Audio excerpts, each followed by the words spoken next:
Miami is preparing for Donald Trump's court appearance tomorrow. The former president is facing a 37-count federal indictment over the classified documents found at his Florida home after he left the White House.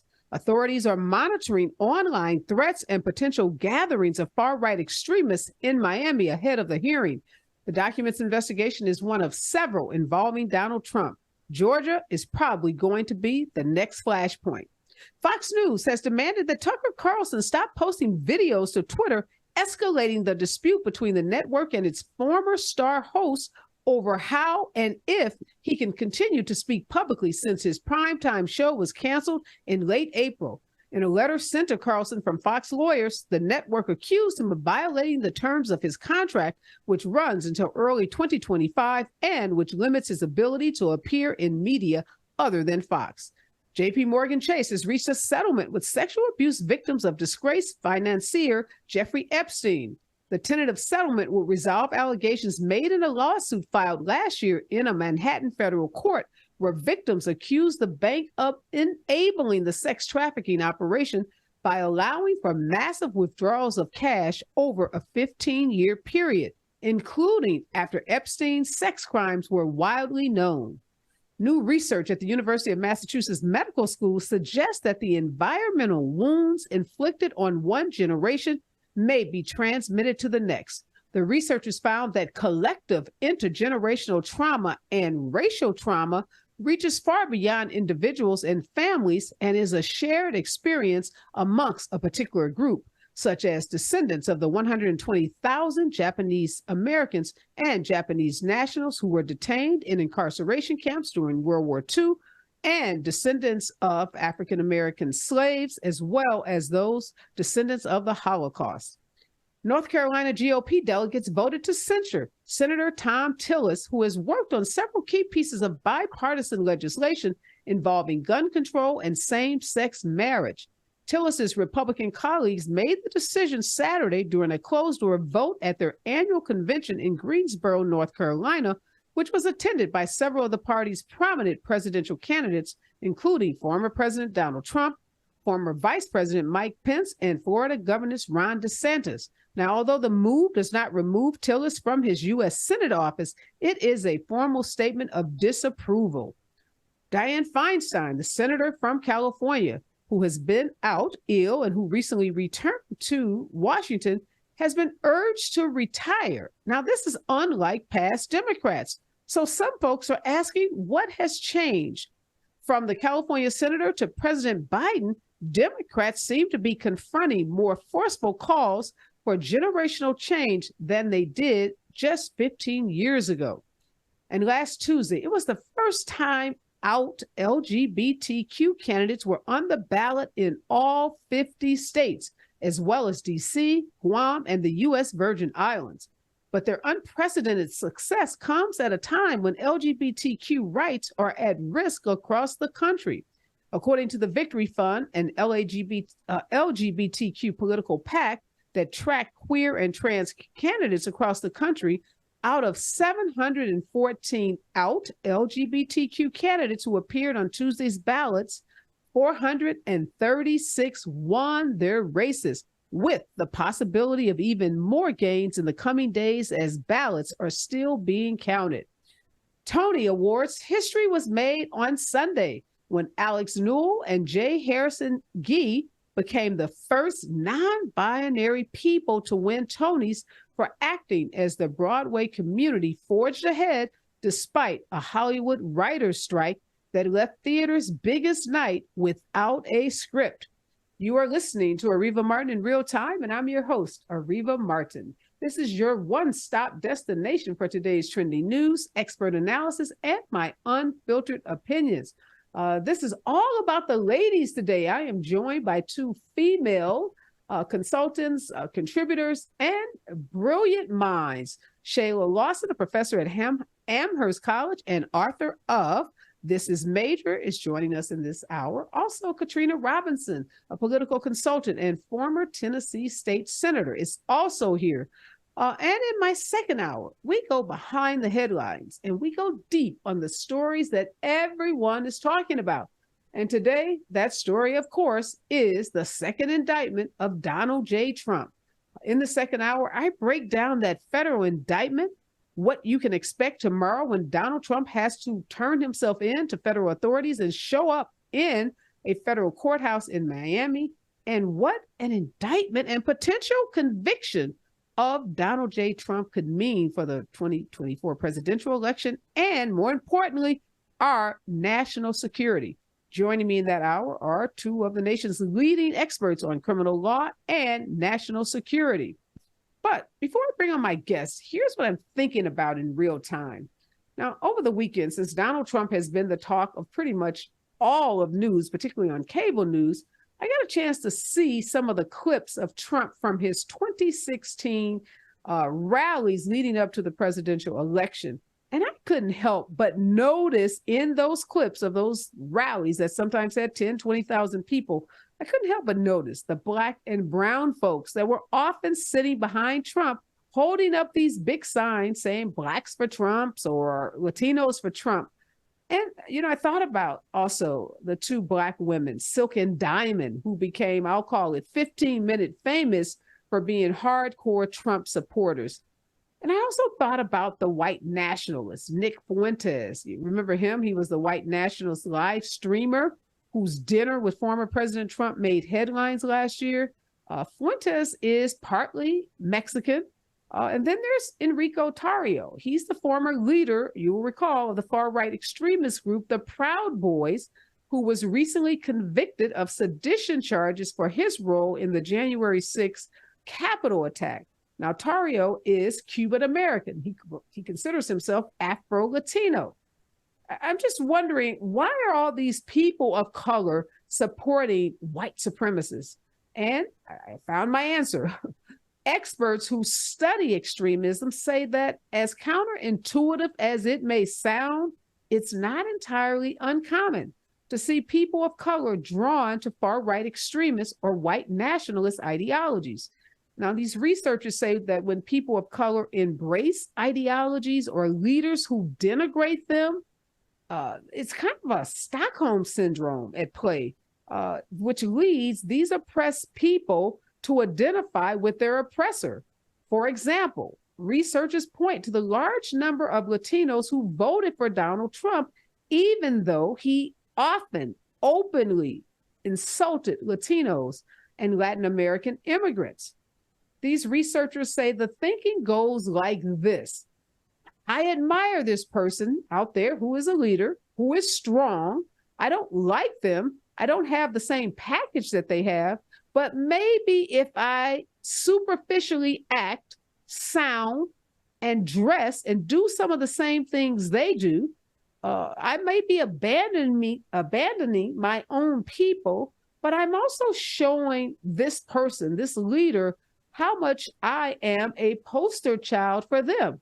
And, by the twisted logic of some of these people, by showing them that I'm like them, maybe they'll like me more. Maybe they'll start respecting me.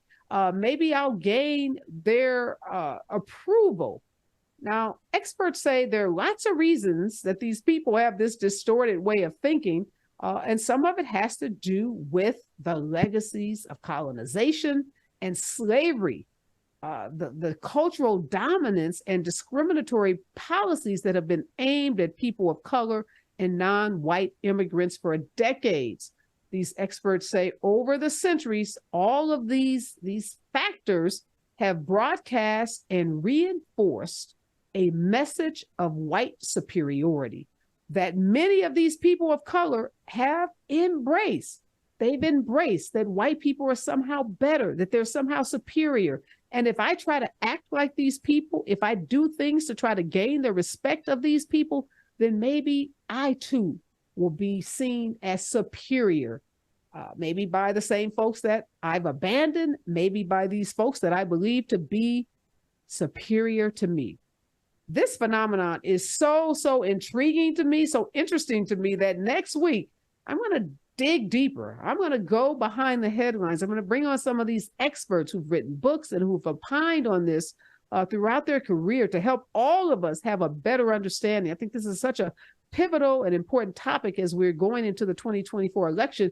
And we see some of these same folks who are denigrating people of color, who are pushing a white supremacist narrative, we see Black and brown folks around this country supporting them. So I'm asking all of you, my listeners, my viewers, do you have non-white friends or family members who are adherents of white nationalism, white supremacy, QAnon, or other extremist movements? We want to hear about those individuals. We want to hear about their experiences, and potentially we want to have them or you on our show next week when we dig deeper on this topic of why people of color support white supremacists. Send me an email at info@arevamartin.com or call KBLA at 1-800-920-1500. We want to hear from you. We want to have you be a part of this very important show that we're going to do next week on people of color and white supremacists. When we come forward, more of today's trending news with my all-female expert panel right here on KBLA Talk 1580. If you're not listening to Tavis Smiley weekday mornings on KBLA Talk 1580, you're missing out. Everybody wants to talk to Tavis. That's one reason, by the way, why I'm so thrilled to have this conversation with you today. The three people I always most hoped would interview me were Phil Donahue, Studs Terkel, and Tavis Smiley. Donahue's retired, Terkel's deceased, so this is a real thrill for me. And the reason why I have such respect for what you do is you have a historically informed conversation of depth and detail. Be sure to tune in to Tavis Smiley weekday mornings, 9 a.m. to 12 noon on your unapologetically progressive radio station, KBLA Talk 1580. KBLA Talk 1580. Is the pen mightier than the sword? They say the pen is mightier than the sword. At KBLA Talk 1580, we not only have a lot to talk about, we have a lot to write about. Politics, relationships, business, empowerment, and culture. The all-star roster at KBLA Talk 1580 has you covered. That's what it's all about. Be sure to follow us on all our socials for our latest book releases, op-eds, essays, and commentaries from our hosts. And, of course, download the KBLA 1580 app as we strive to remain your most trusted, credible, and reliable source for the issues you care about. This is unapologetically progressive. KBLA Talk 1580. What up, baby?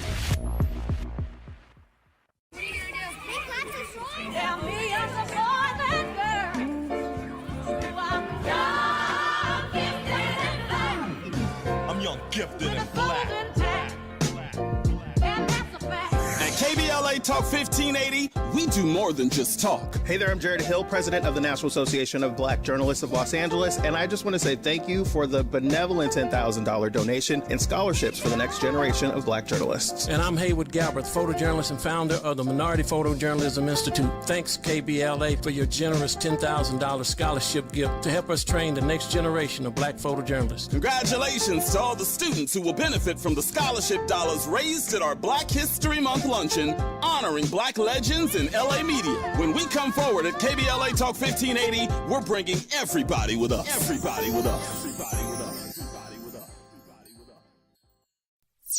us. Connection established. Access granted. In a survey conducted by the public opinion research firm Eviderus, KBLA Talk 1580 consistently emerged as the station of choice for black audiences in the Los Angeles media market and beyond. The survey also revealed that the vast majority of black audiences are concerned about the lack of black-owned media and are more likely to listen to talk radio that focuses on issues that impact the black community. For some reason, the other talk stations haven't quite figured that out. If you think about KFI, well, KFI only has like a 3% black listenership. 3%. So there's a good 97% out there to support a station like KBLA. At KBLA Talk 1580, we've got your black. Your black. Your black. All right, Shayla and Katrina, we have lots to talk about. Let's get started with tomorrow. Tomorrow, a big day in Miami. Donald Trump is going to make a court appearance in a federal court, and not because he's doing a dedication, but because he's going to show up as a defendant in a federal criminal case. And folks are online losing their minds, talking about showing up, potential threats. And it's not just coming from far right extremists. I want to note that there are leaders of the Republican Party, folks who run for office, people who are in office. And one who comes to mind is Carrie Lake, Arizona, ran for governor and lost. She says, look, if you want to get to Donald Trump, you got to come through his supporters. Those sound like fighting words to me, Shayla. What do you make of the so-called Republican leaders who are acting like thugs and threatening, threatening the country, threatening the court system, threatening all of us over Donald Trump's intentional criminal conduct? You know, haters gonna hate. We've seen this as a consistent thread in the ways that they've handled anything in relation to repercussions for the complete unlawfulness of the ways that they've decided that this country can be run. I don't think that it's an empty threat. I think that there are definite concerns related to security and protocol that are going to have to be considered. But it's not surprising to me at this point. The nice thing is that it doesn't fill me with the same kind of fear that it used to fill me with a few years ago when I saw Republicans, or I should say people of the far right, reacting in these ways. I feel like we're moving toward a time of more justice, even if it's just a small swing of the pendulum, watching to see what's going to happen in terms of, we've already seen Donald Trump suffer repercussions in court. And I think that this is going to be another time where we see the justice system play out for the good of what will be the longevity of this country's democracy. Yeah, Katrina, I'm like Shayla, we are not really surprised. We've seen it. We've heard these threats made before. He tried to rally his troops to show up at the Manhattan courthouse when Alvin Bragg indicted him on that hush money payment to Stormy Daniels. Nobody showed up. There were more reporters than there were protesters. And I don't suspect there's going to be some big, group showing up tomorrow trying to, violently overthrow the government or tussle with Secret Service and all the security they're going to have out there. But just the notion that GOP leaders aren't even pushing back. We don't hear Kevin McCarthy or anyone saying, look, Donald Trump has been indicted. He has his due process rights. He's going to be afforded those due process rights. Violence is totally unacceptable. What do you make of the silence from the GOP leaders on this issue? I think they're being very careful. This is a very sensitive topic for a lot of people. And with what Trump is going through now, it's very different than his first case. I mean, he's the first president, one term in 2 cases. Who would have thought it? But I mean, I think it's one of those things where you don't want to shine a light on yourself. So the GOP is going to remain mum about what's going on with Trump. But wait a minute, Katrina. They're hold on a second, Katrina. They're not mum. They've all came out and they bashed Merrick Garland. They bashed Joe Biden. They bashed the FBI. They bashed the Department of Justice. They've been very clear. They've called the indictment. Let me say this. They're divided. I will say this. Whereas when Trump was in office, it was kind of like one band, one sound. And now it's, okay, I support Trump. I have to take a stance because that's what my party expects of me. And then you have other people on the other side who are like, I'm not speaking on this because I don't want a light shine on me either. So I think he has a grandiose thought of his supporters and how they're going to show up for him. I don't think it's going to be another January 6th. And I know, we didn't see that happen with the original case. But on this federal case, it may be a little different because of the substance of the case. Well, definitely, I think our law enforcement agencies will be better prepared. They've already talked about the extensive efforts that are being made by not only the Secret Service, but other law enforcement agencies that are taking these threats very seriously so that we don't have a repeat of January 6th. Now, fortunately, many of the leaders of the Proud Boys and the Oath Keepers, some of those leaders are incarcerated as we speak. Over 1,000 people were prosecuted because of January 6th, and they say there are thousands more potentially to go. So I think a message, Shayla, has been sent loud and clearly that if you do show up and if you engage in violent and threatening behavior, you will suffer consequences. And I think we're going to keep seeing these responses, for lack of a better word, until there is an actual cultural reckoning about what is America meant to be. We may see within our lifetime a country that actually has to bifurcate, because we are much larger than just about any country in the world. And so trying to harness the kinds of opinions and the kinds of cultural shifts that we're seeing within the realm of one United States might not be something that exists forever. But as far as what the United States represents now and what the Constitution represents, we've seen a lot of evidence that Trump and Trump supporters will not be the main voice that gets heard. Now, that's a very, very provocative statement, Shayla. So Katrina, Shayla says we may have to bifurcate. I wrote that word down. A big word that just means separate, divide. Two countries, the North goes its direction, the South goes its direction. What do you think of that? Do you think this is just a moment in history that will pass, or do you think this is, what America will be like for the foreseeable future? And maybe we do have to think about being more than one nation. I mean, it won't be the first time. This is America. This is what happens in America. And this is just an example of the division that happens when we're talking about politics. I mean, it's either you're a part of the mob or you're not. But do you have any hope that we can get back to a point where there was some bipartisanship that existed in our politics? Honestly, I'm not. I'm not very hopeful for that because of how the climate of politics has changed so drastically over the past few years, especially subsequent to Donald Trump's election. We've done irreparable damage to the parties, whereas we feel like we have to sing to a certain tune to be a part of the party, when really it's about the democracy and representing the people that have elected us to these offices. To that point, Shayla, North Carolina GOP delegates, and this is the state party delegates, censured the Republican U.S. Senator Thom Tillis, and they only did so because he worked on bipartisan legislation. And that's exactly what's happening with these 11 extremists in Congress. They pretty much have shut down Kevin McCarthy's agenda because Kevin McCarthy had the nerve, according to them, the gall, the unmitigated gall to negotiate the debt ceiling with Joe Biden. So these Republicans are saying, if you even deign to try to reach some kind of bipartisan legislation or agreement, we are going to punish you. So does that speak to your point, Shayla, that we may have to part ways because Republicans are saying, even if you do something sensible and come up with a bipartisan legislation on gun control and same-sex marriage, something that, has been decided for decades, or at least a little over a decade, that we're going to punish you.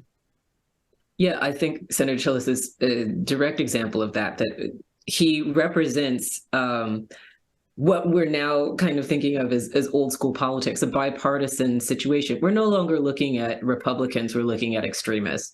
And these extremists are working from the principle that historically America is meant to represent one thing. It's meant to be white, it's meant to be straight, it's meant to represent a very hegemonic nuclear family.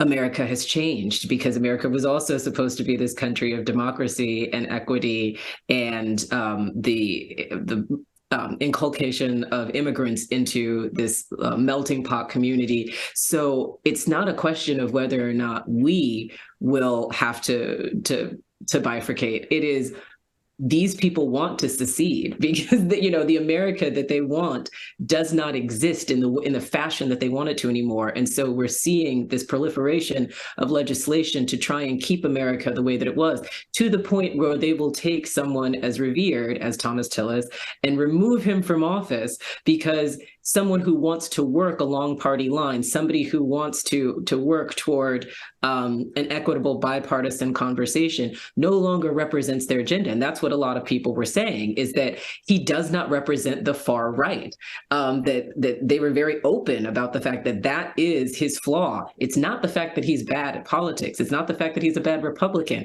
but we're not talking about the Republican Party anymore. And I think that that's the distinction that we have to make. The Republican Party is not really the thing that exists. What exists is far right extremists. Yeah, and it's important to note this censure obviously won't remove him from his Senate seat, but I think it's important to note also, this is a guy, as you said, who was really well respected by the North Carolina Republican Party. He was the Speaker of the North Carolina House for 4 years before he headed to Congress in 2015. And he is or has been considered to be a very prominent voice in the Republican Party. And now, as you said so eloquently, to be respected in the Republican Party, you have to be anti everything that not only Democrats want, but everything really that the majority of the country wants, because the views of these extremists don't reflect. They are not reflective of the views of the majority of the country. We've done and we've seen poll after poll that the majority of the country is in favor of some kind of sensible gun control legislation. We know that the majority of the country is in favor of abortion rights for women on some level. The country supports same-sex marriage. So these extremists are in direct opposition to where the majority of the American people are. So they've been elected to represent the people, but they are not representing the people. They are representing the views and ideologies of a very small, and I think even growing smaller by the day, minority.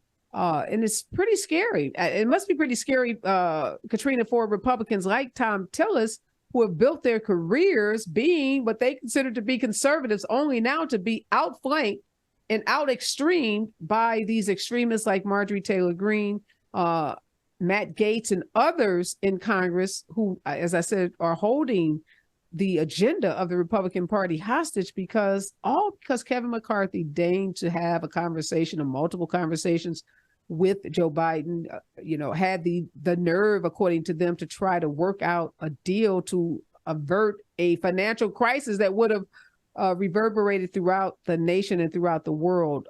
It's quite telling of where we are in this country in terms of our politics. When we come forward, I want to talk about Dianne Feinstein and why Democrats, unlike Republicans, seem to be so obsessed with age and the age of some of its most senior and most accomplished leaders. I want to talk about the successes that the LGBTQ community is having at the ballot box. Stay with us. KBLA Talk 1580.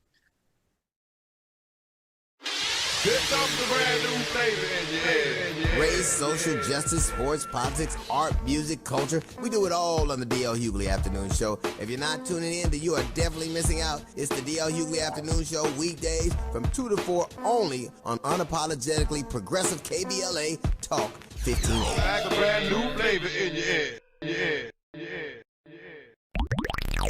This is a rather bold pronouncement, but we think we can back it up. If you come across a radio frequency anywhere putting more variety and more diversity on the air than KBLA Talk 1580, we sure would like to hear about your discovery. You got to have vision. You can search, but we are confident that you won't find more shows covering more topics, hosted by a more diverse and inclusive lineup of talkers than the squad we have assembled here at KBLA Talk 1580. This is the time, brothers. This is the time. We've got something for everybody. That's right. Health and healing, history and humor, issues and events, empowerment and entertainment, all in one station. What's really going on? Free enterprise, you dig? KBLA Talk 1580. Yes. Oh yeah. We got a lot to talk about. King Kong ain't got on me. If you're not listening to Tavis Smiley weekday mornings on KBLA Talk 1580, you're missing out. Everybody wants to talk to Tavis. That's one reason, by the way, why I'm so thrilled to have this conversation with you today. The three people I always most hoped would interview me were Phil Donahue, Studs Terkel, and Tavis Smiley. Donahue's retired, Terkel's deceased, so this is a real thrill for me. And the reason why I have such respect for what you do is you have a historically informed conversation of depth and detail. Be sure to tune in to Tavis Smiley weekday mornings, 9 a.m. to 12 noon on your unapologetically progressive radio station, KBLA Talk 1580. KBLA Talk 1580. Is the pen mightier than the sword? They say the pen is mightier than the sword.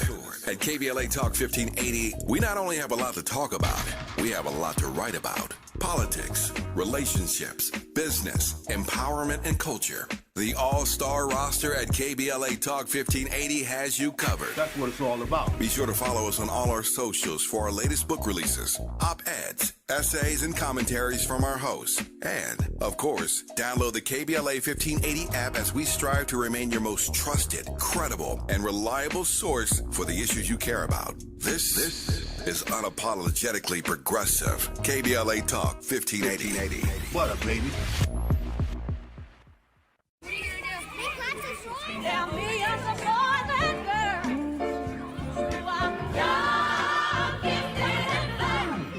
I'm young, gifted, and black.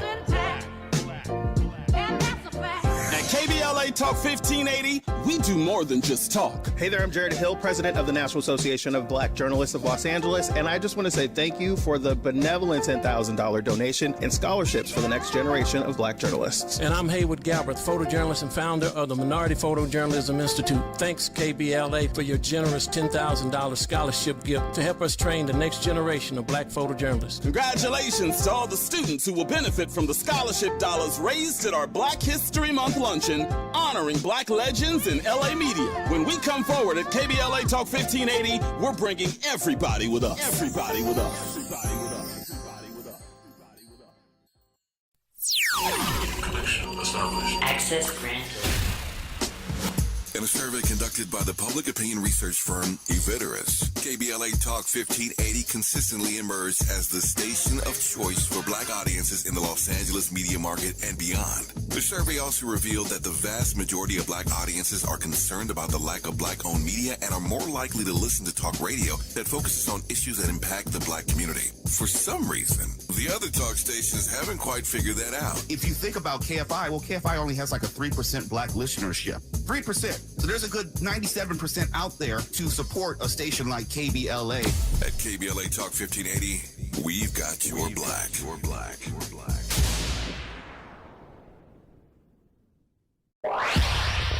Follow the leader. KBLA Talk 1580. Follow the leader. Be sure to follow us on Instagram at KBLA 1580. Follow the leader. Are you ready? The station leading the way with exclusive interviews, Follow the leader. stimulating conversation, and intellectual discourse that empowers, enlightens, and informs. Follow the leader. Follow the leader at KBLA 1580. We've got a lot to talk about. Keep following the leader. Follow the leader. Follow the leader. Follow the leader. Follow the leader. Follow the leader. Gotta stay fresh, my house shot with a rest bar, shot with a rest bar, shot with a rest bar. Have you visited us online for the grand opening of KBLA.store? For the best in new merch, gift ideas, books, media, and more, log on to KBLA.store. Be sure to check out our KBLA team favorites at KBLA.store today. That's KBLA.store for all the official merch on your favorite talk radio station, KBLA Talk 1580. The bounce is back.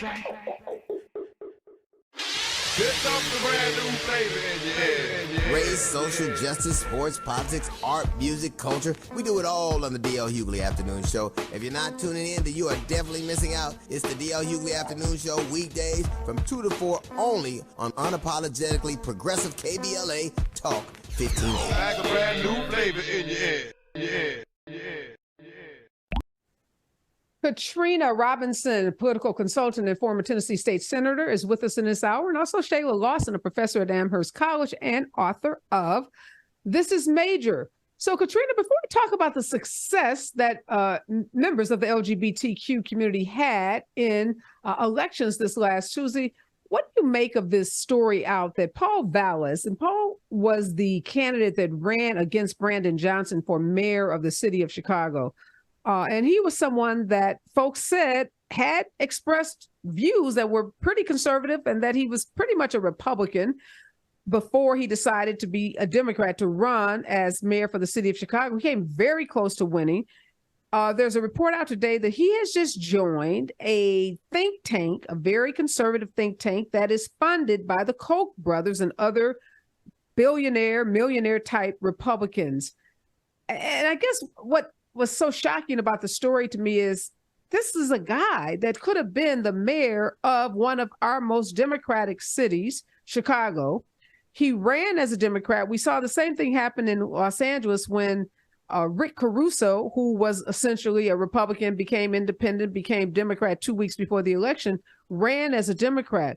And in both cases, you had staunch Democrats supporting them. In the case of Chicago, you had older people, Democratic older people endorsing Paul Vallas. You had Bobby Rush, who was a Black Panther, endorsing Paul Vallas. And the minute this guy loses his race, what does he do?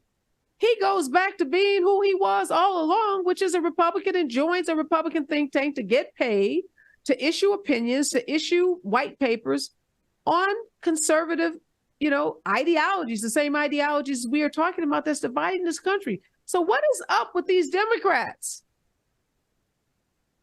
You said what's up with the Democrats. He's not a Democrat. No, the Democrats that voted for these guys in Chicago and the ones in LA that voted for Rick Caruso. Paul Vallas was in a very close election with Brandon Johnson. I mean, he came close to being the next mayor of Chicago, of unseating the mayor of Chicago. You have to take the politics and the party out of the whole thing. If you look at a city like Chicago, people are desperate. They're desperate for a change. They're desperate for someone to step in and intervene and align with their policies and their values. And I think, in politics, sometimes there are candidates who speak to the people they know will listen.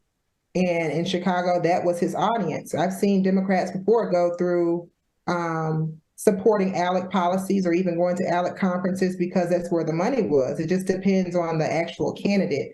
I don't think we can assign that to that blame to the Democrats that supported him, nor can we assign it to the candidate. It's basically he's pandering to the people he knows he needs the support of. And at this point, he's trying to figure out what his next move is, and ALEC is where it's at. Well, somebody has to accept responsibility. Somebody's got to be blamed for this, Shayla, because these guys, Paul Vallas, Rick Caruso, and the guys like him, they know that they can't win in Democratic cities that have Democratic strongholds unless they mask themselves as Democrats. So they're not saying, hey, I'm honest, I'm a Republican, but I'm going to speak to you Democrats that are upset with the party. They don't say that honestly and openly. They down low, high that they are Republicans, and they put on the clothing of Democrats. They get the label of Democrat to run, and Democrats know, many of these folks that vote for them know that they're really not true Democrats. And I think we should hold these voters accountable. Shayla, what are you thinking? I see your eyes. I'm thinking about. Oh, go ahead. Go ahead, Shayla. What are you thinking? To be honest, the average voter doesn't know. And that's exactly what I'm thinking about. It's the wolves in sheep clothing. Like, can we really blame people for their lack of education about the extent to which the party is being corrupted? Please go ahead to your point. All right. Hold on a second. Okay. I'm going to give you all that on average voter, although I think average voters are much smarter than that. I'm talking about Bobby Rush. Bobby Rush is a congressman. He knows. Older people in Chicago, they know who Paul Vallas was. They knew who he is. So we can't give them the pass that I'm going to give some of these voters, even though I think these voters knew, many of them knew as well. I think we absolutely need to hold them accountable, but I'm just trying to figure out what part of our Constitution allows for that, for any kind of, leeway to make that happen.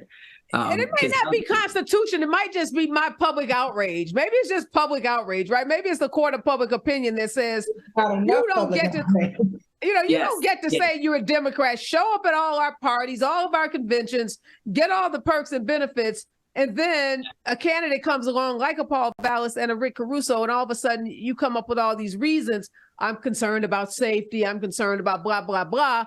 Knowing that these guys, if they get elected, they're going to enact policies consistent with their ideological beliefs, which are conservative. That's the issue here, is that this is a guy that goes to work for conservatives because he's conservative. And I think this is why we're having these conversations within the party about needing to shift toward a younger demographic, because they're trying to work with moderates, trying to work within the framework of what is, a middle ground when we're dealing with far-right extremists means that everything that is not new, everything that is not contemporary, everything that is not thinking forward about who America is going to be and not what it was, we're always going to end up in this situation, because all this is just a very insidious way to bring far-right politics into the middle ground so that it looks more palatable. Yes. And we just can't, we can't, those of us who know better cannot be fooled by this. We have to figure out ways to make that stance. So in that way, I think that's why it's less ageist to start for the Democratic Party to start thinking about who are the up and coming leaders, who are the ones who know how to use social media to start campaigning and rallying. How do you use cancel culture in a way that is not just about a witch hunt, but in this situation, like this would be a perfect opportunity for us to see people taking to social media to expose these politicians for who they actually are. But that's things that are going to happen through a younger version of the party, which is why it's important for young people to not get discouraged and to see that there is a version of a party that has their eyes open to the fact that this is what's happening, that we're seeing this transference of the far right into what is supposed to be the Democratic Party. And there you go, Shayla. I knew if I just ranted long enough, you would get there with me. I know you would. And that's my point, is that they bring these far right extremist policies and they wrap them in normalcy, right? And they become a part of what's normal. And now we're no longer challenging book bans. We're no longer challenging, taking Black history out of schools, because these extremists wrapped in democratic clothing are telling us, well, this is okay. And I guess that's what has me so upset and concerned about the Paul Vallises of the world. He didn't waste a second going back to what was normal and comfortable for him, which is this conservative think tank. He didn't, they're Democratic, they're progressive think tanks. So if your gig is, I work for think tanks, why isn't he at the Brennan Center or the Center for American, politics or policies, the CAP? There are places that do what this conservative think tank does, but he's there because that's where he's comfortable. Go ahead, Katrina, you want to jump in? No, I was just going to say, I don't think it's about the think tank. It's the check, it's the dollars. So we can't ignore that Bobby Rush is a very, very seasoned politician. And most seasoned politicians, or the old guard, as we would call it, they go where the money goes. When it's time to elect a candidate and they see a candidate that's raising money, they see a candidate that's a clear front runner, that's who they're going to endorse. Regardless of what they know the backroom conversations are, that's where their loyalty lies, because they don't want to be caught on the wrong side of the vote. Yeah, that we hate to acknowledge that, but we just have to keep it real. Got to keep it 100. And that is, unfortunately, I'm not going to say Bobby Rush. I don't know his personal reasons, but we have seen all too often lots of elected officials do that. Now, again, this is not an indictment on all of them, because I love a lot of the folks that represent us at the local, state, and federal level. But there are some folks who do exactly what you said. They follow the money and they support a candidate because it benefits them personally, it benefits them professionally, and it benefits them financially. And that's where this party, the Democratic Party, has to say, if you engage in that kind of conduct, we will call you out and you will suffer consequences and you will pay the price for selling your soul and selling us, our party, $4. So again, thank you for just keeping it real, because that's exactly what happens in a lot of these situations. When we come forward more with the historic elections of members of the LGBTQ community in last Tuesday's elections around this country. KBLA Talk 1580.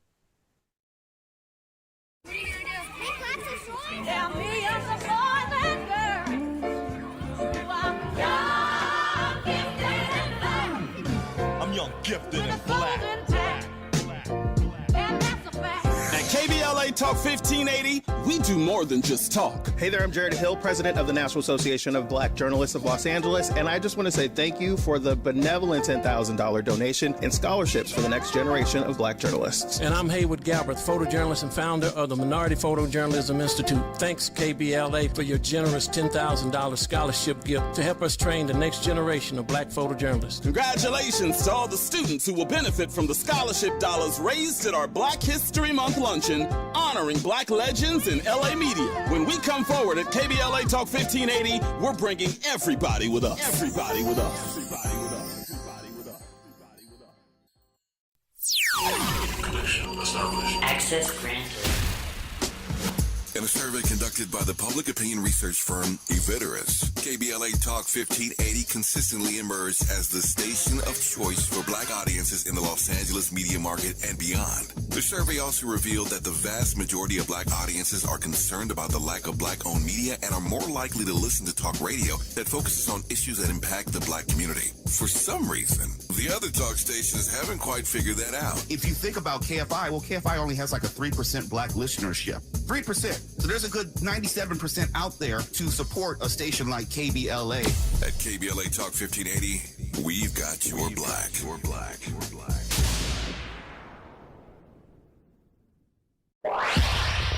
Follow the leader. KBLA Talk 1580. Follow the leader. Be sure to follow us on Instagram at KBLA 1580. Follow the leader. Are you ready? The station leading the way with exclusive interviews, Follow the leader. stimulating conversation, and intellectual discourse that empowers, enlightens, and informs. Follow the leader. Follow the leader at KBLA 1580. We've got a lot to talk about. Keep following the leader. Follow the leader. Follow the leader. Follow the leader. Follow the leader. Follow the leader.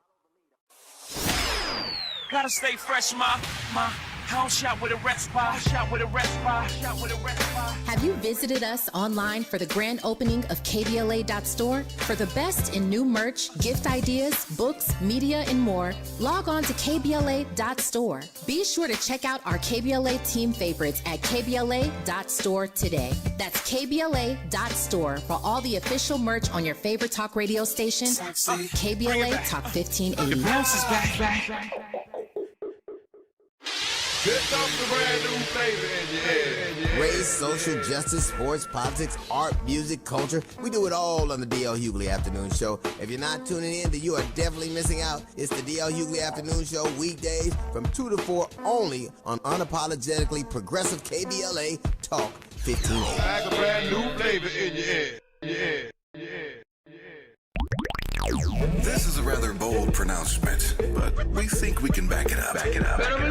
If you come across a radio frequency anywhere putting more variety and more diversity on the air than KBLA Talk 1580, we sure would like to hear about your discovery. You got to have vision. You can search. We are All right, Katrina, last Tuesday, it was the first time that out meaning folks who are a member of the LGBTQ community and they're proud of it. They're not, trying to hide it. It was the first time that there were some members of that community on the ballot in all 50 states and on the ballots in D.C., Guam, and the U.S. Virgin Islands. And they had a pretty good night. We were told that out of the 714 races, that 436 individuals won those races. But how ironic is that at a time that members of the LGBTQ community are making history in terms of being authentically themselves, running for office, that states around this country are enacting laws that target them, that try to limit their access to education, their access to health care. What do you make of that? I think it makes good sense. I mean, you got to think about it. When there are policies that attack a particular group, it's best to have someone from that group at the table. And I think the LGBTQ community has recognized that they have a right to run for office, and it's probably best that they have someone who represents their particular values in office. I mean, California itself is looking at more than 10% of the state legislature possibly being of the LGBTQ community. And once you see an attack on a particular community, whether it's the Black community, whether it's women, you will see more people step up because there's momentum to capitalize on. You have a number of groups that support LGBTQ rights who raise a lot of money for candidates, and they support these candidates. I mean, thinking 714 people ran, 436 won last Tuesday, and you still have more to come in the upcoming ballots. That makes a lot of sense given what the country climate is towards the LGBTQ community right now.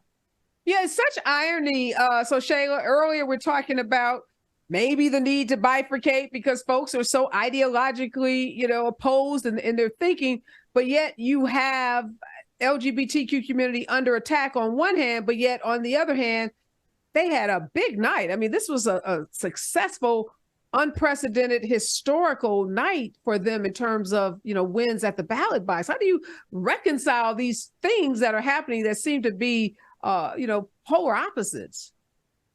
Well, as an out member of the LGBTQ community, I'm both queer and non-binary. It makes perfect sense to me because it does a lot for our profile to try and convince us that we don't have power, that we don't have, it's the same conversation that happened with us being Black and civil rights, that it's hard for me to convince other queer people that we're making the advancements that we are, because so many of us live in states where we're seeing what's going to happen when I can't get the medical resources that I need and when I'm going through my gender transformation, or what happens when I need to use the restroom.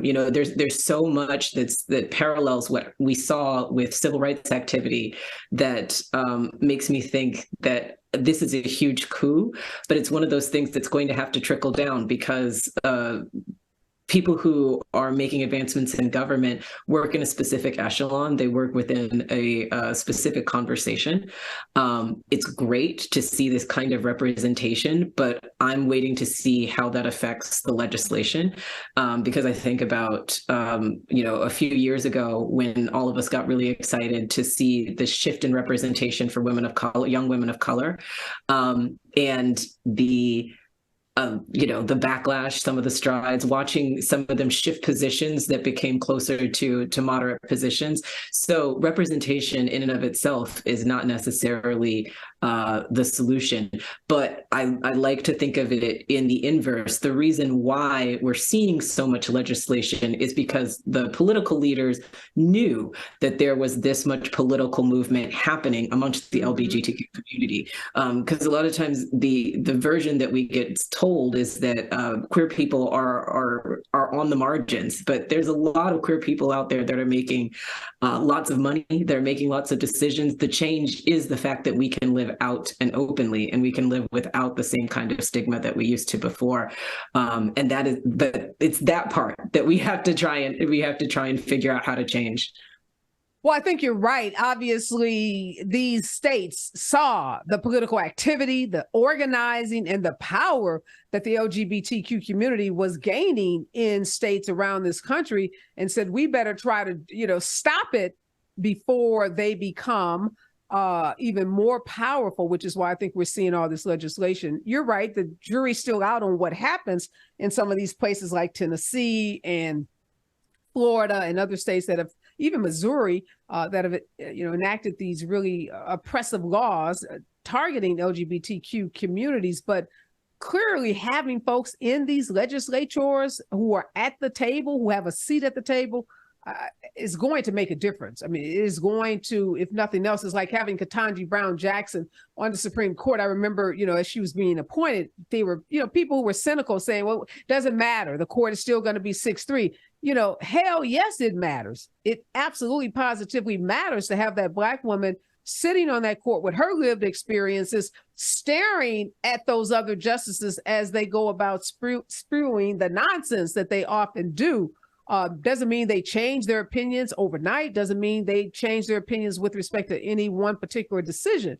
But just knowing that someone there with her intellect, her experience, her knowledge, is going to be there to challenge them and to question the decisions that they make, may cause folks, maybe that was why Roberts decided that folks in Alabama needed to have more than one congressional district. Maybe that's why, he made the vote that he made on that important voting rights case involving Alabama. So I feel the same thing about having folks out, as you said, LGBTQ members represented in some of these states. And then let's talk about the Tonys, Katrina.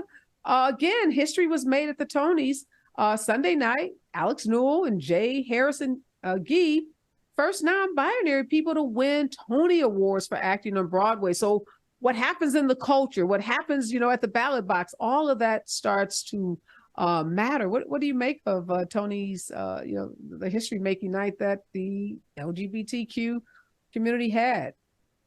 I mean, to me, talent is talent. You can't deny talent, whether it's based on LGBTQ association or whether it's based on Gender, race, talent is talent. And I think we saw the best of it, especially with the Tonys having no script. I mean, the show must go on.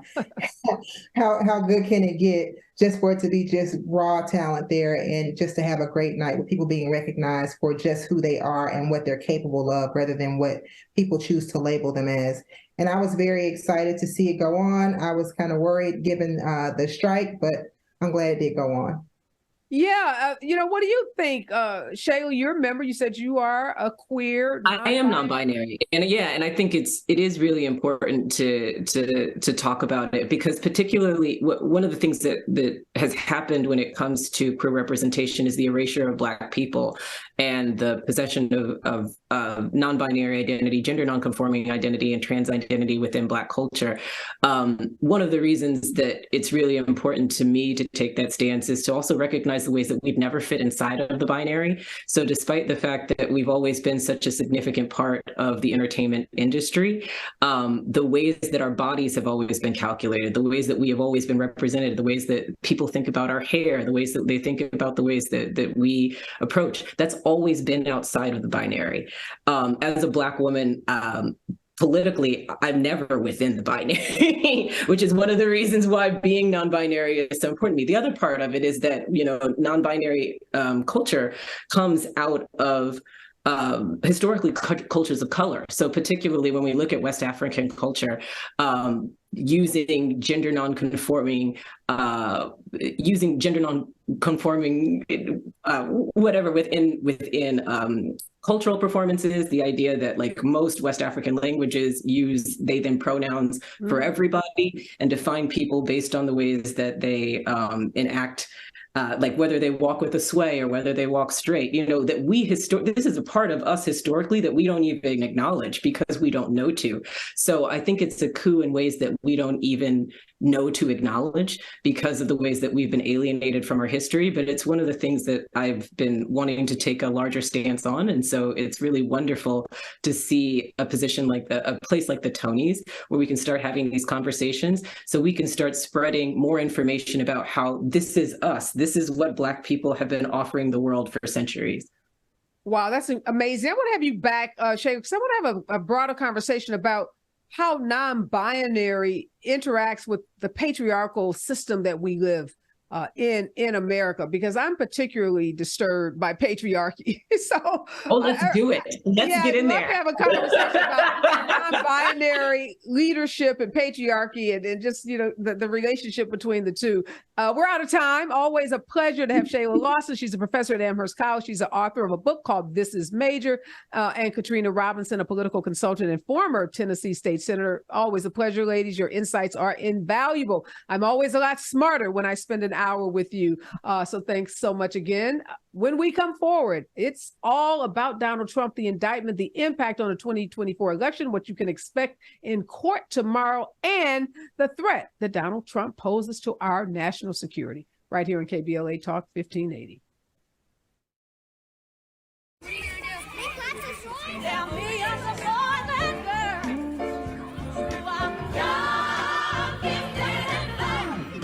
I'm young, gifted, and black. At KBLA Talk 1580, we do more than just talk. Hey there, I'm Jared Hill, president of the National Association of Black Journalists of Los Angeles, and I just want to say thank you for the benevolence